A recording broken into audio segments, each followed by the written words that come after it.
ஆண்டவன் படைச்சான் எங்கிட்ட கொடுத்தான் அனுபவி ராஜான்னு அனுப்பி வச்சான் என்ன அனுபவி ராஜான்னு அனுப்பி வச்சான் ஆண்டவன் படைச்சான் எங்கிட்ட கொடுத்தான் அனுபவி ராஜான்னு அனுப்பி வச்சான் என்ன அனுபவி ராஜான்னு அனுப்பி வச்சான் அலை கடலான திரண்டு வந்தால் ஆர்ப்பாட்டமே இல்லாமல் இங்கு அமைதியாக அமர்ந்திருக்கும் என் ரசிக பெருமக்களே, உங்கள் எல்லோருக்கும் என் அன்பார்ந்த முதல் வணக்கம்.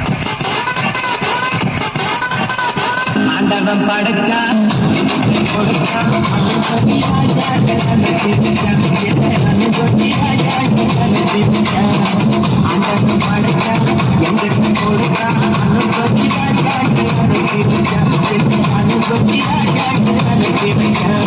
அவசியம் எனக்கு. நான் சொல்ற தமிழ் பாட்டை பாடு.